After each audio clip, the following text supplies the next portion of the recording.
start reading Jātakamālā now, if we are ready. Pauses. We are a little behind the schedule, but I hope nobody minds. If we still do one short session, not so long, maybe to start reading Āryaṣūra, and then we start the most challenging of all, probably the Abhidharma Samoksha. Okay, so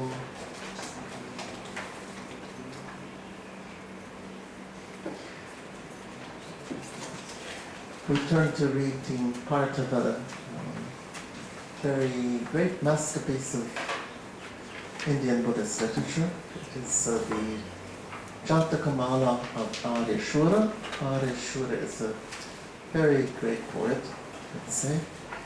Rather early poet. His date is somehow not so easy to pin down 100% certainly. But he is probably before the time of Kalidasa. This could be of the 4th century, perhaps.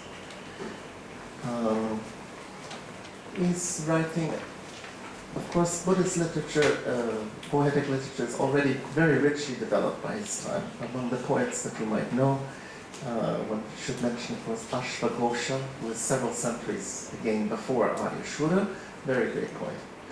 Āryaṣūra, however, brings one particular form to its perfection, perhaps we can say, and this is the form called champu. Very nice word, champu. It is a mixed form of prose and verse. Okay, so Vāngmayam, that is to say literature, Sanskrit literature, we can divide, it is frequently divided into two. The two are Shastram and Kavya. Shastram is primarily aimed at teaching. Kavya teaches also, but not only. In Kavya it is not only about the content, but Kavya is that form of literature in which there's a perfect harmony of content and words. Formulation. Shabdartau sahitau kavyam. We say often, right?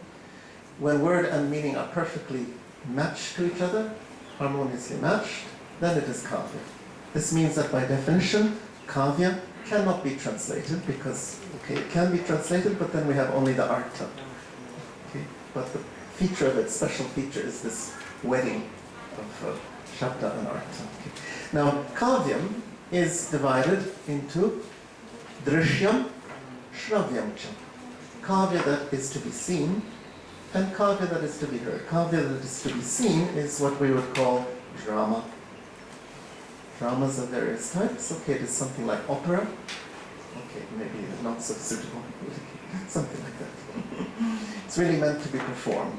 Shravyam, now, is divided again. Okay, I hope you follow this branching. Vāngmayam divided into Shastram and Kavyam.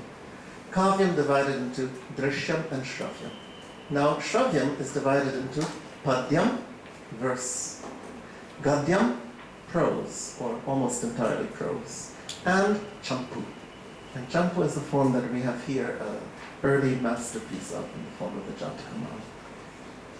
So mixed verse and prose, with more or less equal mixture, let us say, frequently changing from prose to verse, from verse again to prose. It was a specialty of the Buddhists, especially in the earlier period. Later also the non-Buddhist Sanskrit poets started to use it a lot, and they also wrote some great champus, but that is really much later, by around the 10th century or so, at least from the examples that we have.